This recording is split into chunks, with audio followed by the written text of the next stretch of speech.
Le CCAS+, c'est surtout important parce que c'est un lieu qui va permettre de traiter plusieurs problèmes en même temps. C'est un lieu de convivialité et d'accueil.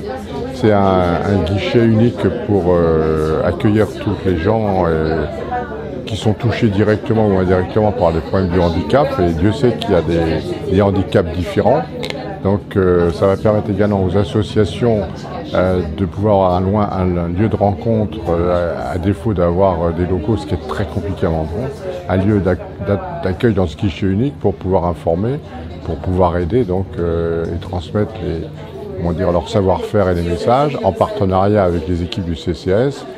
On aura dans le même lieu la fameuse cabine de téléconsultation qui, elle, va tout simplement pallier un peu au désert médical que l'on rencontre à Menton.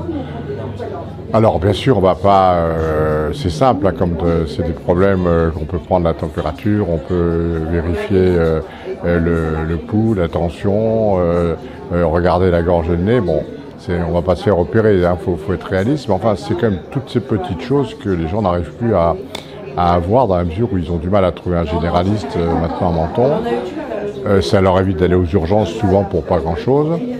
Ça rassure, et en plus il y a un lieu de vaccination dans cet endroit, puisqu'on a été aussi à la pointe de la vaccination quand c'était la forte période du Covid à Menton. Heureusement, ça s'est calmé, mais ça repart, hein, faut être prudent, ça repart, donc il y a des gens qui peuvent très bien vouloir se faire vacciner. Il y aura donc un centre de vaccination pour accueillir toute la semaine, aux heures ouvrées, les gens. Donc, on a voulu être dans l'est du département de Menton, à la pointe du progrès et de la technologie, et d'intégrer le problème du handicap. Voilà. Je suis allé au Salon des maires il y a 6 mois. Bon, j'ai vu cette télécabine de consultation, donc ça m'a déjà interpellé, puisque je savais, président du conseil de surveillance de l'hôpital à Palmeza, que nous étions donc en désert médical. Donc après, il y a un coût, il fallait voir si ce coût se justifiait, il se justifie.